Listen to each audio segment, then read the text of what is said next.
welcome. My name is bngonyama239. I'm the author of Rise Above the Storm, a book about rising above your situations. I've got my guest here. Her name is Brenda Lynn. She. Please introduce yourself, young lady. Hi. Cute, beautiful lady. Okay, so my name is Brenda Lynn. Yes. I am 35. I call myself a vibrant black woman who has risen above her own storms. I consider myself one of the strongest women I know because of the things that I have survived and came on the other side triumphant or alive. Cool. Now, let's start. How did you grow up? Who were you with? I think I grew up all over the place. I spent a few years in Rustenburg, but I was born in Joburg. Mm-hmm. I was actually born in Alex. I'm an Alex baby. Gomora baby. Yes, I'm a Gomora baby. Yes. I was born in Alex. I spent a few years in Rustenburg. With mom? With my mom. Mm-hmm. And we came to Joburg. We came back to Joburg when I was like in my early teens, early teens. And I've been in Joburg ever since. So you were going to school, living together with your mom. It was just the two of you? In the beginning, yes. Mm-hmm. My brother was born when I was like 5-6 years old. So it was the three of you? It was the three of us and my brothers, at about the age of 3. Like it was just me and my mom from like birth until my mom met my brother's father. Okay. And then it was the three of us until she left, and that was like before my brother was born, and my mom met someone else, my stepfather. I consider him my stepfather, I guess. And it was the four of us. The four of us. Yeah, the four of us. It's not the father of your brother? No, this is not my brother's father. A new boyfriend. Yeah, a new boyfriend. Lovely. So how was it with the happy family of 4? The happy family of 4. The happy family of 4. I wouldn't say it was. I would say that he was just a provider, physically abusive to my mom.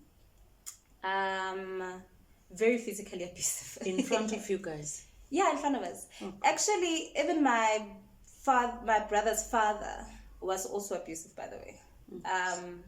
The abuse. Your mom was attracting all these abusers. Yeah, it's like she had a radar for abusers. So, he was abusive even when my mom was like pregnant with my brother. Oh, so the physical abuse didn't stop because... Yes, I mean... You would think that it would stop. No, it didn't. I think that's when it actually escalated. But then, fast forwarding to the new boyfriend, not my father's... Yes. My brother's dad. He was also very abusive towards my mom. Slightly abusive, like physically towards me. I wouldn't say towards my brother because he was young at the time. And also sexually abusive as well. Jesus Christ. I guess he started, I would say, grooming at an early age. Like earlier on in the from us moving in with him. Yes. There was like some grooming. Grooming you? Like grooming, where he would do something and see if you're going to tell. And the next time he goes like a little further to see like how far he'd go. Or if you'd tell as well. So... Were you able to tell, mommy? No, I don't think I was. I think, sometimes you forget that some other things are very confusing to children, especially when, I did not understand what was happening at the time, but I knew that it was wrong. Mm-hmm. Could I tell? At the time, I couldn't, because, like I said, there was some grooming. Yes. But there's something about pedophile. Like, I consider him a pedophile, by the way. There's something about pedophiles. He made sure that there was a rift between my mom and I. Like, we've always been close, her and I. Yes. But the moment he came into our your lives, lives. or into our lives, my relationship with my mom started getting very complicated. Oh gosh. Actually, it became as if it's a competition between, like, we're competing for your attention, me and him. So I think that's when me and my mom started fighting, and the fights were all about him. How old? What grade were you in at the time? What grade was I in? You're in primary. Well, yeah, I wouldn't say I was in primary. Well, I started high school very early. But the relationship started when I was, like, in my early teens. Early teens. I must have been like 12. Okay. Yeah, I must have been 12. So yeah, I was 12 at the time. We stayed with him for like a good 3 years or so. Yeah, it was a good 3 years. Well, it wasn't good, it was bad. It was about 3 years where we stayed with him until my mom died. Okay. During the abuse, did you tell mommy? Did I tell mom? You know, in the beginning I didn't, because of the confusion. Because you didn't know what was going on. I didn't know what and was then as time goes on, the innocence. Like I said, there was, like, he created this rift or distance between my mom and I. That you couldn't even tell. Yeah. You couldn't report him. That No. was his aim. That when I finally went to my mom, and when I finally went to her and told her about what's happening, she actually accused me of trying to break the two of them, like, of trying to break them. If I remember very well. Yes. And how were you at school? You couldn't tell teacher? I think in school, like, the only place where I was a child, or where I lived my childhood, was at school. It was like an escape. And I really don't know why I never really spoke up at school. How were your grades at school? They were, like, you wouldn't tell. That's the thing. I was doing academically. I think that's why the teachers couldn't even pick up. No, because in most abuse, the child suffers in such a way that the grades, everything just goes down. No, you wouldn't tell. And I do not know how or why I was able to hide it so well. But you weren't gonna, like, even people who were close, like relatives who were around, did not know what was happening at all. If anything, from the outside in, we looked like a very happy family. My relationship with my mom seemed very close, but inside the roof, inside the walls, so much was happening. Like, there was so much dysfunction. Was this man working? When they met, he wasn't. He was a stay-at-home boyfriend. He was a stay-at-home boyfriend. Actually, my mom was she was the provider. I think that's how he was able to, to abuse and molest, because my mom was not there most of the time. So he had all the time. So most of the time, like Monday to Saturday, because my mom worked Monday to Saturdays. It was just like it was just us at home. It was just us at home. So yeah, he had all the time. And your brother was young to see as well. My brother was young. Oh, and I'm just glad that what happened to me never happened to him. I'm just so glad. And then when you are grade 9, you are carrying on with your grades are still nothing is showing. You are just an A student. Nothing really showed from the outside, actually. And your grades were saying everything is fine. I was doing well academically.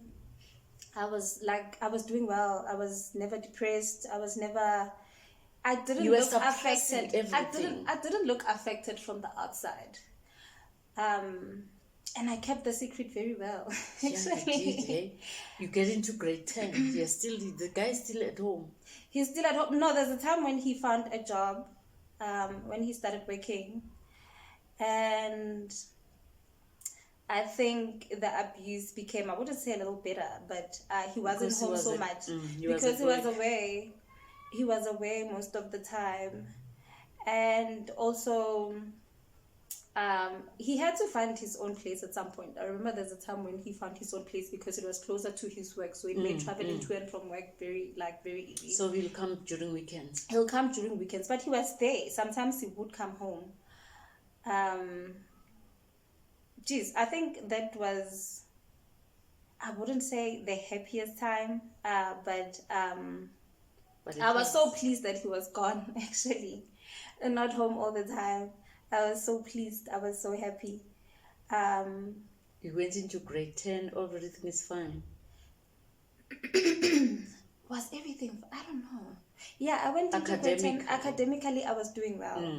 But emotionally, I wasn't. You're not there. I'm going to tell you, like, as much as I seemed okay from the outside. You were broken inside. Internally. I can count, like, I tried committing suicide numerous times.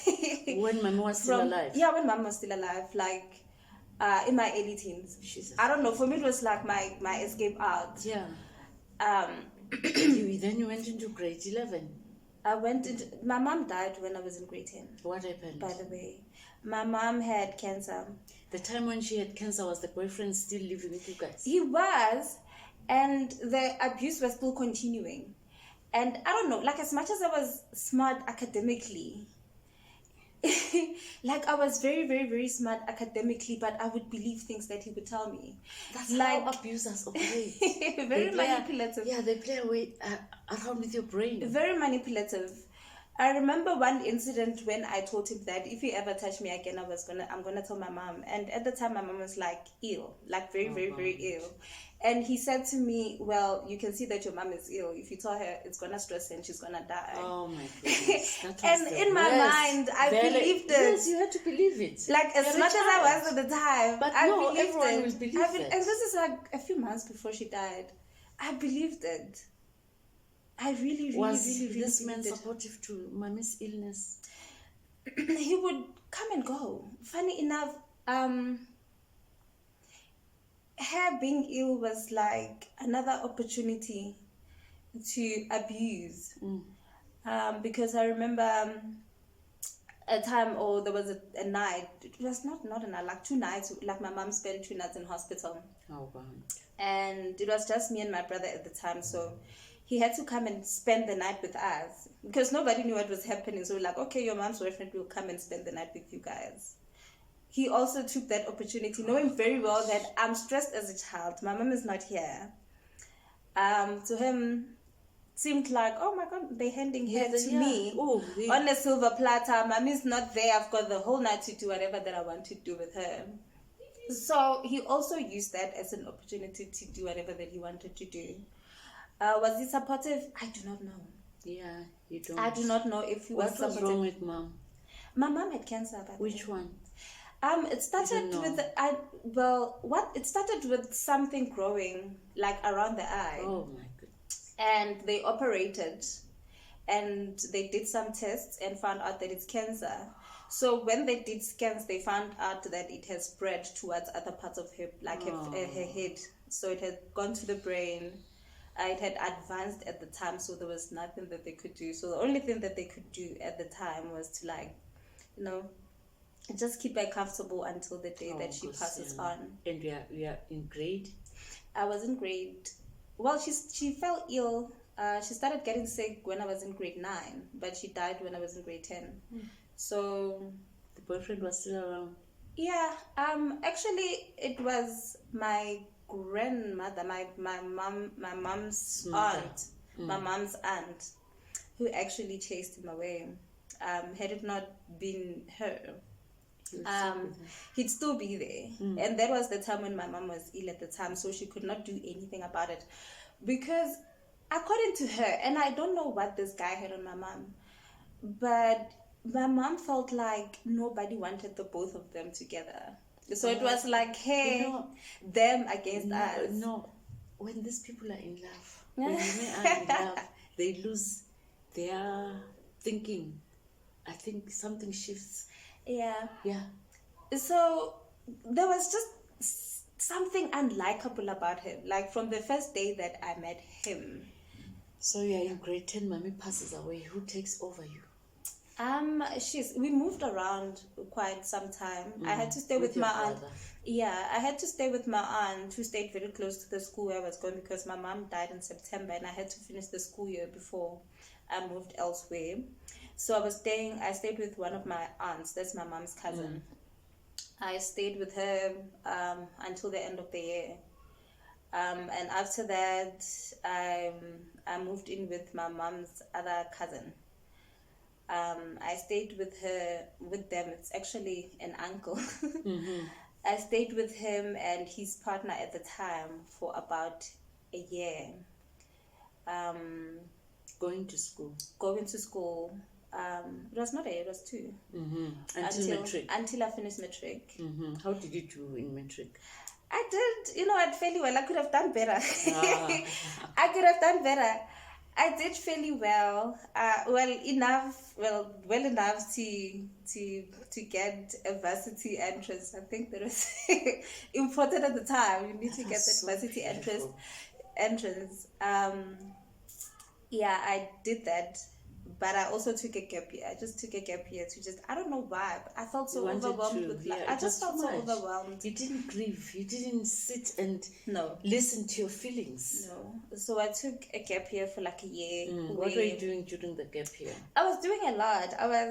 You were busy. I was working. This young woman. I used to work. I remember I was doing admin for one of my aunts. I also made money by babysitting, guys. Oh, that's beautiful. And I used to do promotions as well. So I was quite busy. I was not just sitting at home. That's beautiful. So I was busy. As much as I wanted to just rest and gather myself. That kept your mind, Yeah, I realized that there's something about just doing absolutely nothing that I don't like. So I kept busy until I was confused about which career path to follow. Also, you didn't know what. I didn't know, so that gave during that year it gave you time to think, decide, reflect, and decide. So it worked out perfectly because I'm currently doing what I love. So what did you then you chose? I did multimedia studies. Like it was either that or psychology. I always liked psychology. I wanted to do psychology, funny enough. But I also have a creative side. I'm a creative.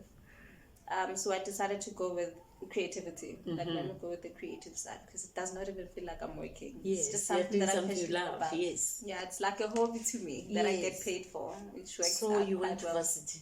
I went to varsity. I actually went to vet. When they still had IT, they no longer have IT. I did multimedia studies. It's graphic design and web development. I did it. It was a 4-year course, 4-year program. I did that. I completed my studies in 2013. Was it 2013? Yeah, I think it was 2013. But along the way, I think it was a year before I completed my studies where I had like a nervous breakdown. Oh my goodness. Like everything just came crashing and nothing happened to trigger that. It just happened. I just went into this deep sadness that progressed. Like it became worse by the day. I thought that I'm gonna snap out of it. I tried. No, but what I'm thinking is that ever since from the abuse to your mother's death, you carried on. You carried on living. You carried on. There was no break. Yeah. Until even gap year, you took a gap year. That break of grieving, that break of tearing down is very important to just shed those tears non-stop. Yeah, I feel like it was. Yeah, I had bottled so much. You're right. It was like an accumulation of a lot, and my mind just couldn't take it anymore. Like my mind was like, third year. I was in my 3rd year. My mind was like, no, you really, really, really, really. So what did you do about it? Well, it took like a few months of just denial or thinking that I'm gonna snap out of it or I'm gonna be okay. Still carrying on in class. Still carrying on until it became worse, like to a point where I was just not coping. I was doing well academically, but it was just so hard. It was just sitting through one class was like too much for me. I remember I could not sleep, I could not eat. My concentration was so bad. Something as easy as waking up in the morning and brushing my teeth was like a mission. And then came thoughts, thoughts. Like I had these bad thoughts that they do have psychologists at varsity. They do. You didn't go. Actually, it took me taking that step. Actually, just sending the psychologist. Her name is Mariska. Sending her an email. I remember I made sessions like I booked like sessions like twice. Like the first time I didn't go, I just chickened out. After booking, she made like I booked. She got back to me and told me to come on such a day at a certain time. I went there. I stood like at a distance, but I never really went in. Well, she did not know me by the time, so. And then I booked again. You saw her door and you decided, I just raise the door and like, I'm not gonna go in. And then I booked again, and I went. She gave you another appointment. She gave me another appointment, and I went in and we spoke. It was like a good hour. And after my session, we had 2 sessions actually. It was after my first session when she told me that she, like according to her job, because at the time she felt like I'm a danger to myself, I'm gonna harm myself. She has to, by law, to tell someone very close to me that she needs to be hospitalized because she is very suicidal. That's when my family was contacted. She contacted them? She contacted them on our second session. My family came. It was my great aunt who came in, and she told her that she should not take me home that night or that day, that we should go straight to the hospital and tell them that, or she should tell them that this child is gonna harm herself if she goes home, because I had like plans. I had everything planned out. I had everything planned out. And thank God Auntie listened. That's she the did. thing. She did. We never went home that night. We left her office and we went straight to Charlotte Mateke. We went to the ER. And we told them the story. And obviously they do their own assessment to see how much of a danger you are to yourself. But at the time, they didn't feel like I was, or I needed hospitalization at the time, just monitoring at home, until they set an appointment for me to see a psychiatrist, who, it was like a week later, we had a psychiatrist. I saw a psychiatrist a week later who started me on antidepressants and mood stabilizers. So I had an appointment pretty much every week. Like, that's how bad and intense it was.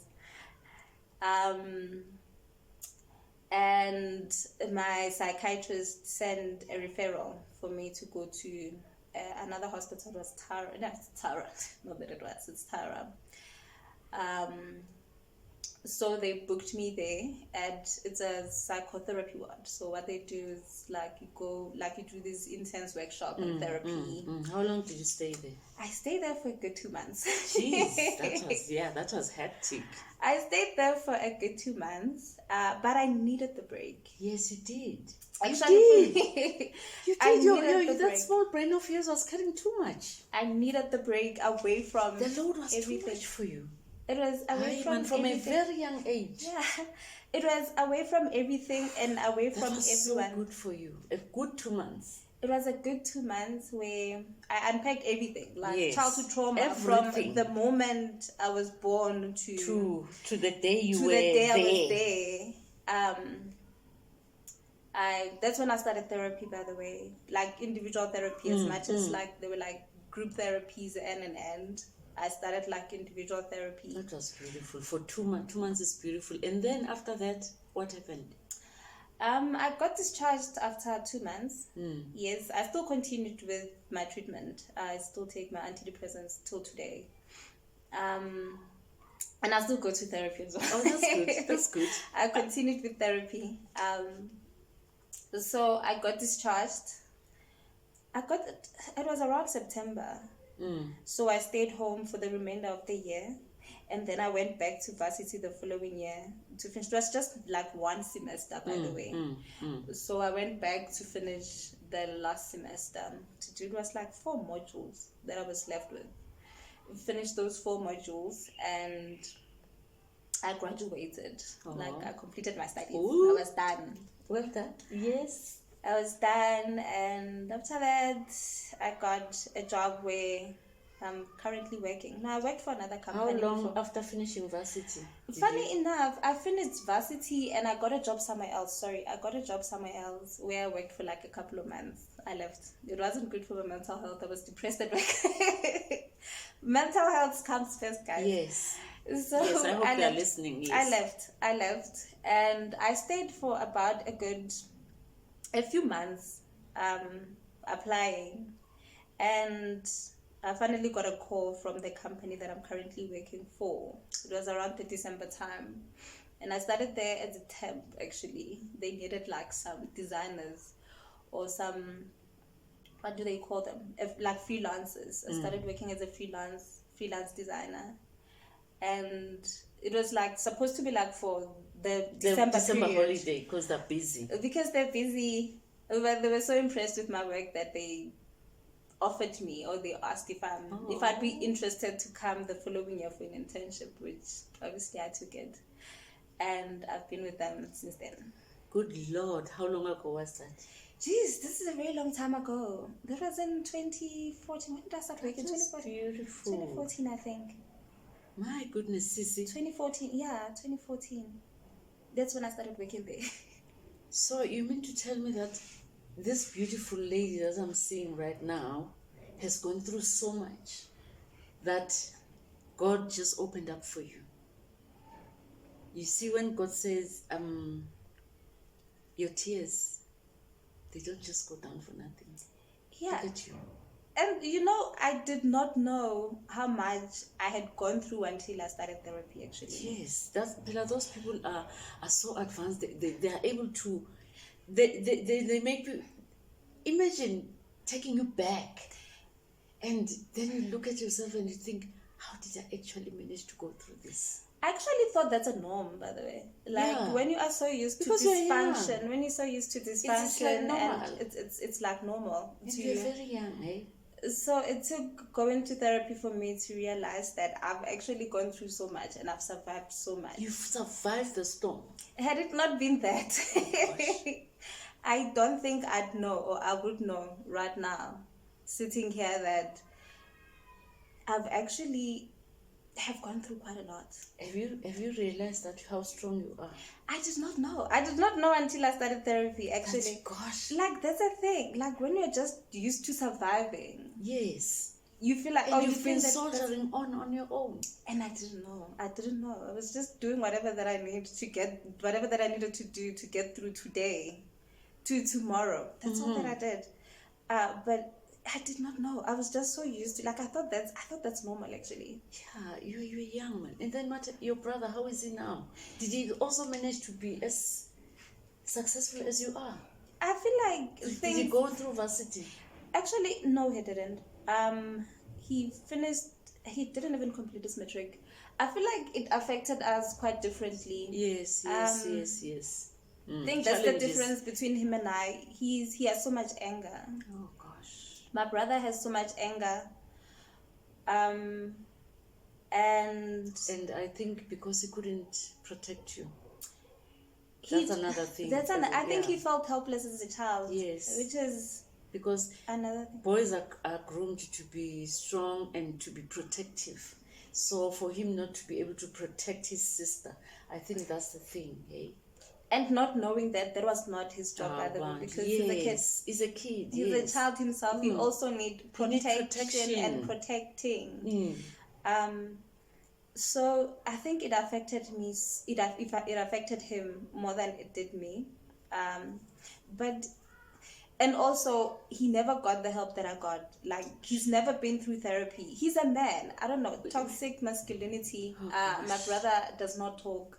That's another thing. That's the men, because men don't believe, most men, therapy for them, it's a sign of weakness.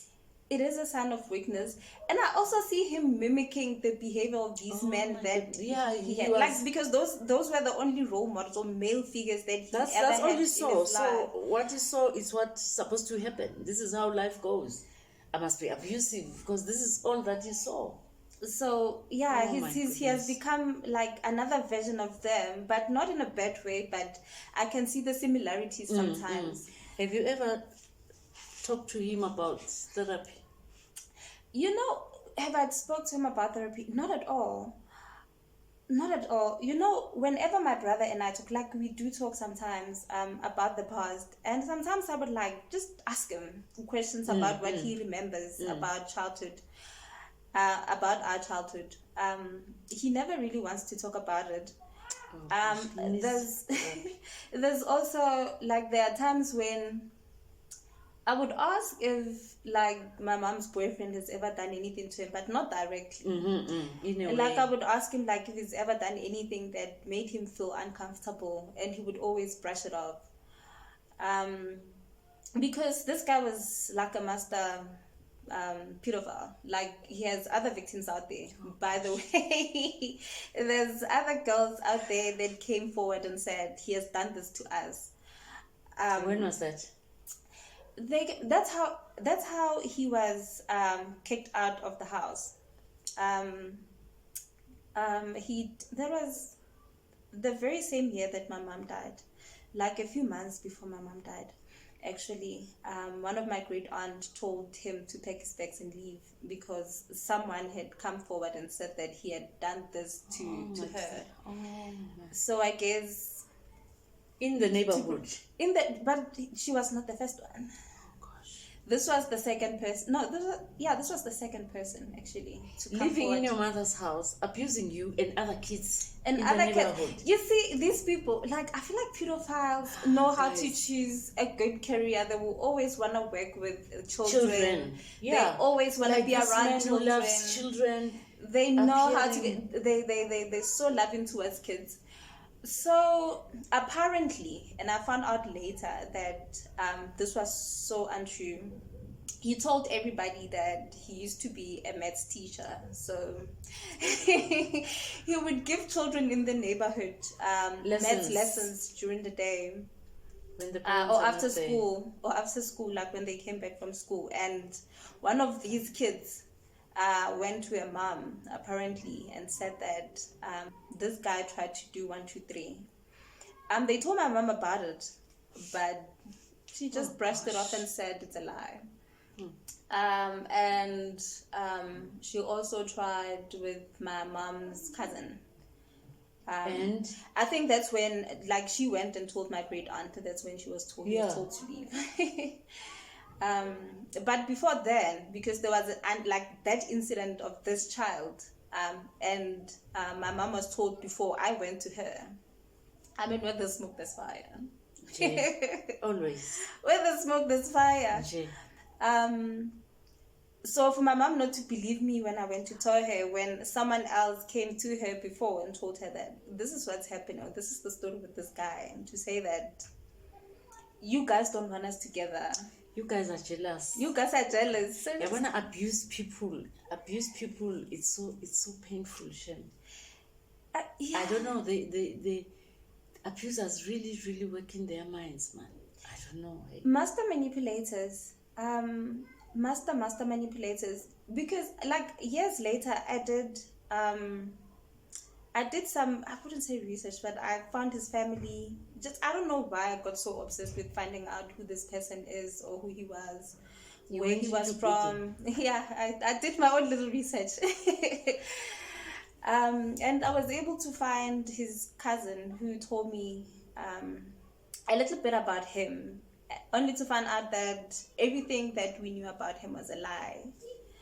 Yeah. I wish your mom was alive to hear that. Everything that he told us was a lie. Firstly, he was married. He left his family at home. He left his family, he left his wife and kids at home, came to Joburg. While the story that he told my mom was that his family threw him out or kicked him out after his mother died. An old man. An old man. So yeah, like I found out quite a lot about him. That actually what we knew about him. The cousin was very shocked. That time when you found the cousin, where was he? He had died at the time. He had died. He had died. He had died. What made you look for him? Like, Google him. I did not know that he had died at the time. There was a part of me that wanted to confront him. Okay. There's a part of me that wanted to confront him. And I could not find him, but I could find people with the same surname on social media. And I finally found the right family. And they told me that, no, the person had died. Actually, he had died years later. Apparently, he died a very painful death alone. No, that's when they found him. And that's when he told me about, just him and his life and his family, the fact that he has kids, he's got a wife. And kids. He's got a wife and kids. And he was never a teacher, by the way, so that was another lie. He was never a teacher. He's never been a teacher in his life. A professional pedophile. So he's a professional pedophile. He knew how to get his victims. I'm sure the cousin was shocked, eh? The cousin was very, very, very shocked, to a point where he had some of his family members call me. Yeah. Because... And you told them? I told them the story, the story. actually. I told them that this is actually what happened, and this is the story that he told us. And I think half of his family called me to apologize on his behalf because he's not there to do that. But unfortunately, I never got a chance to confront him. I wonder how he was going to look at you, actually. Actually, I'm glad that, like, I saw him after my mom had passed. I bumped into him on my way to school. I wouldn't say bumping into him, but it was in a taxi. I used to use a taxi going to and from school. Before matric? Before matric. That's after my mom had passed, actually. Yes. He saw you? He saw me. And he was sitting right at the front and I was behind him. I found him in the taxi, so he saw me. And he turned to look at me. And I'm like, this was the first time I've ever looked at him straight in his eyes. Was never fearful of him, and he just looked at me and smiled. Funny enough, and I don't know what he was smiling at, but I looked at him straight in the eye. And I feel like that was my way of confronting him. That was just telling him that I'm not so scared of you no more. Yeah, now I can look at you. I can look at you. I'm not that little girl that you did what you wanted. Right now I can look at you in the eye and you can't do anything to me right now. You can't. Yeah. So I feel like that was some form of that was the closure. Last time. And that was the last time I saw him. And that's after my mom had passed. After seeing him. And then you get out of the taxi and you're like, wow, I met this monster. And he was a monster.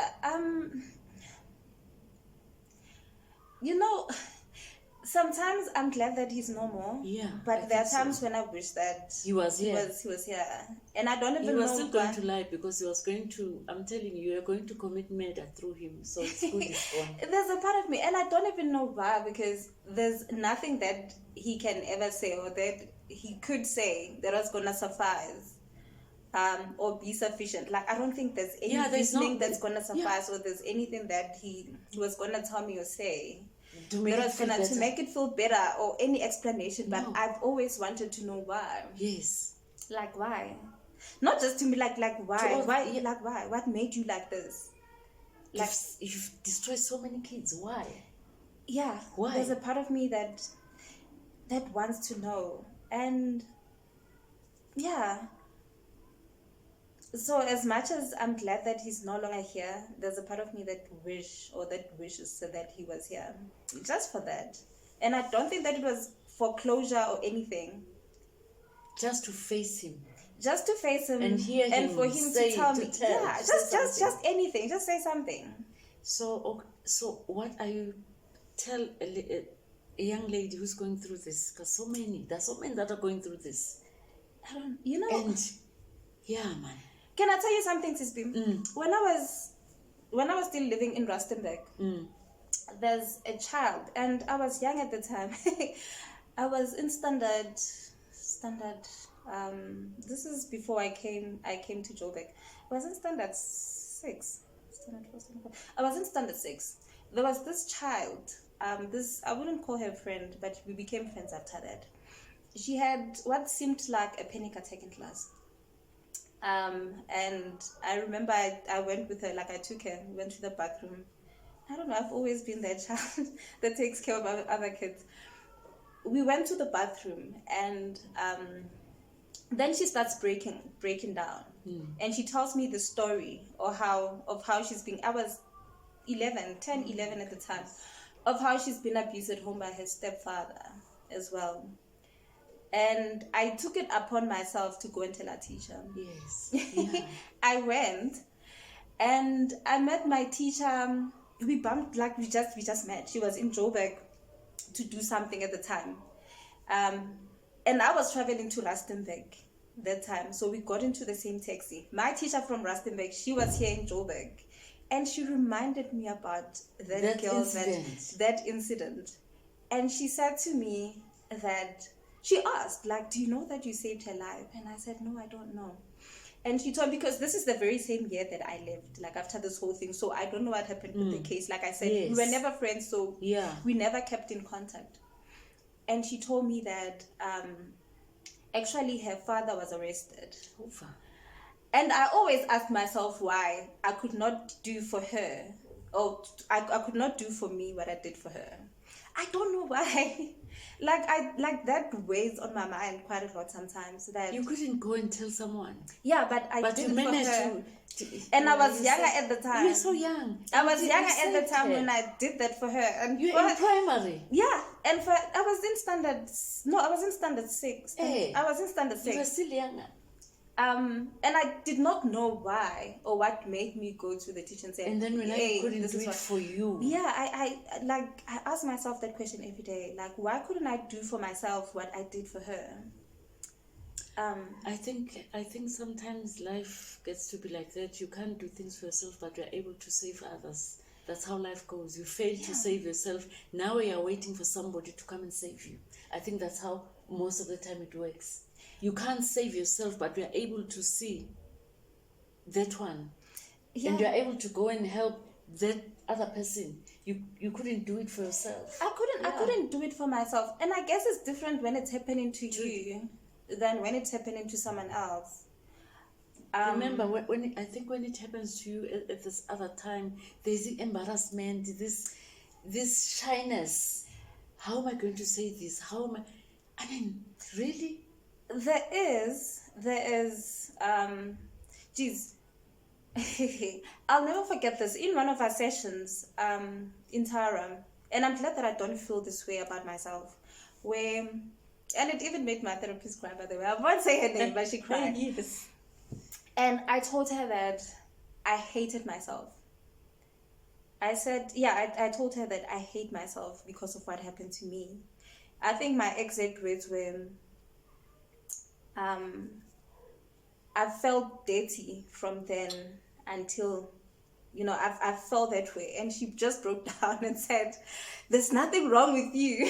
There is nothing wrong with you. And she said, there's nothing wrong with you. Yes, because Vela, they make you, have you seen like a movie, when someone is being raped, you go into the shower. Yes. You shower like you are dirty. You come out, man, and shower some more because this person makes you feel dirty. Yeah. And you are so beautiful. There's nothing wrong with you. I felt that way. Yeah. And I think what I did, because I hated myself so much, like I used to self-harm. I don't know, there was just something about I hated myself so much.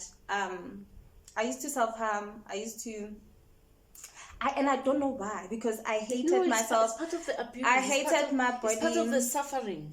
I hated my body. I just hated anything or everything that had to do with me because of someone else. And I think she said to me, do not let some sick man, because this is a sick man, Vele. They're sick man, yes.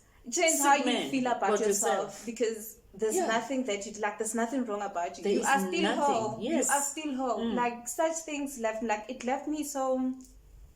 I felt like broken. it left me broken. in Actually, pieces. I felt like, and rapists and pedophiles don't get this. You would rather point a gun to someone's head and shoot them than rape them. Yeah, because it will stay forever. It will stay forever. It shoot does. me, let me die and finish. And Yeah, rest it in, because yeah. you live with that memory every For day, every and it time. tortures you. It changes your life. It changes you. You will never see a good guy. It changed like how I see men. Like I used How to you tell see men. how I see men in general. There was, and I'm working in therapy. Like I'm working through this in therapy.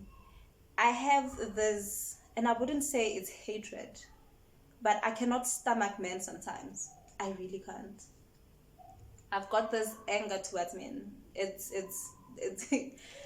Let us hope that by the time you finish your therapy, it will be, if ever it will be finished.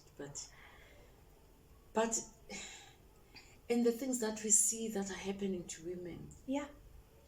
how do you then like men? Actually, with everything that's happening, women are being butchered. Yeah. Women are being killed every day. Yeah.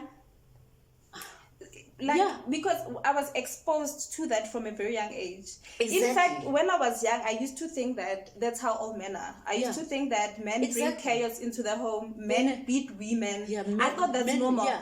Like when a man comes home, he's drunk and he starts fights, and that's just how it is. To a point where I used to feel so sad, so sad for my friends who stayed permanently with their fathers in the home, because I was like, so you guys go through this every single day. Yeah. Because my mom's boyfriend will come and go. But I was wondering, how do you handle this? But because that's what I saw every day. It took a lot of therapy for me to see. Can you imagine the young boy? Yes. You see why you are getting all these abuses. Yes. And who suffers at the end? It is the women. It is the women. Because these men are grooming these angry boys. Yes. So men need to change quite. Men, I don't know if there's such a thing as this men conference that everybody talk about. I feel like men should be having a different conversation. I don't know what conversation. Women these days, you can't have an ex. You can't leave somebody. They are going to come. How many? I saw on social media a woman was killed by her ex. They don't want to be left. Why? Entitlement. They feel entitled. On the other hand, own you. when a man doesn't want you, they leave you. Yes. It's fine. It's okay for them to say, I don't want you anymore. You just... But no, when I can't do that, hi guys. It's entitlement. Men must come out of this entitlement. I asked this one guy this one time, and I don't even know because I don't know why. But this guy tried, he touched me to get my attention. Mm. And I said, why don't, I asked him why he don't use this. Why don't you use your mouth? Why do you instead have to of touch touching me? And he said, because I'm a man. Oh, for you. That was his answer. Because I'm a man. So I can do whatever that I want. I can touch you, even if you don't want. I can touch you, I can grab you. I'm a man. Yeah. And that's the mentality. That's the mentality. Boys are taught that to pursue or rejection. No, they cannot take rejection. Actually, they take rejection as how can I put it? They want to try harder, actually. By butchering the women. You try harder. You don't want me. Yeah. I'm going to try harder. If you don't want me, I'm going to try harder. And if you still don't want me, no one will have you. Yes, I think that's how women are killed, actually. Yeah. Oh, my goodness. Tell them, my dear, let's wrap up our conversation. Still, man. To the woman out there who's being abused, to the lady out there, look at this woman. You need to, I know it's very hard, it's very painful, it's difficult. You need to try and rise above your storms. Tell somebody, try and tell someone that you are close to. Yeah. Tell somebody, even your teacher at school, man, that's the person, at least your teacher, man, knows you better. A teacher knows you. A teacher is your second mom. Go and tell your teacher. that someone is touching me the way I don't want.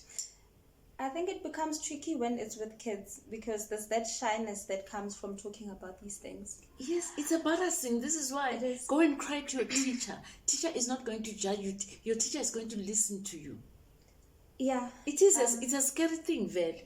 The thing is, even if you go to an adult and that adult does not believe you, go to the next adult. Go to the next one. Even if this one doesn't believe you, you go to the next one until somebody is going to listen to you.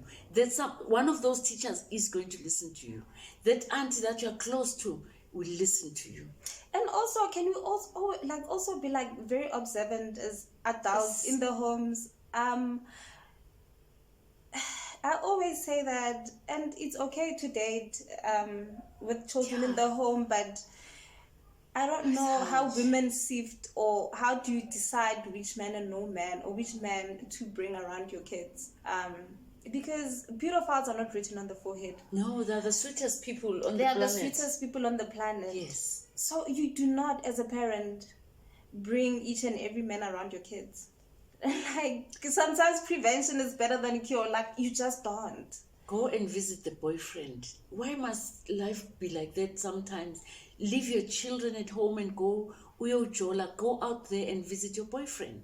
This man must stop coming to your house with your children. With your little children. Yeah, with your little children. Why can't you go and visit this man? Why do men must man up as well? Men up. Why do you want to go into a woman's house? Why? Why can't you call that woman to go into your house? Women, stop allowing these men to come to your house. Go to their homes for a change. Yeah, because why do you carry? You are carrying your children. You are taking care of your children. Here is this old man coming from nowhere. Come here to disrupt your life. You go out there and go and visit your boyfriend. Yeah. Don't bring boyfriend here into the space of your children. So can you try and do that? I never really that's one of the advice I give to like my friends with kids, that you actually don't bring every Tom, Dick and Harry around your kids. Like, just do that. Protect your kids. Protect your kids. And I'm not saying that all men are monsters. I'm just saying you just don't do that. I'm not saying that all men are monsters. No. I'm just saying that you don't do that. I feel like what happened to me wouldn't have happened had my mom not brought that man into our home. Yeah. If she had gone to visit her boyfriend there, that wouldn't have happened. And also, to young kids, if you are not believed within the home, go tell someone. Yeah. Just go to if the next person does not believe you, go to the go to the auntie down there. Yeah, someone will believe you. Someone will listen. Someone will listen, and someone will do something about it. I think that would be my advice. Like, just talk. Just tell someone about it. Yeah, ne? Thank you so much. Thank you so much. Beautiful, beautiful Brenda Lynn. She's so pretty. This is the woman who stood in the midst of the storm. Look at her. Look at her. She managed to rise above her storm. She's a career young lady. She's a career woman. She's living her life. She is working. She young women, please, if you can, look at this one here next to me. And please, guys, please don't forget, please subscribe. Please subscribe. It doesn't cost anything. And like and share our videos. This is the beginning of a long journey that we're going to have with you guys. So many stories coming in. You can also contact me on 062-393-9018 or bngonyama239@gmail.com. You can give us a call, give me a message, and be able to sit at this red couch as well. And let's share your story. Let's help somebody out there. There's so many people that are going through storms that are not able to come out. If you are able to come and share your story, please, you are welcome to do that. And remember as well, I do the 5 a.m. gym as well. I run, I do. Still trying to rise above the storm. We must leave you and love you. Thank you so much. Thank you so much.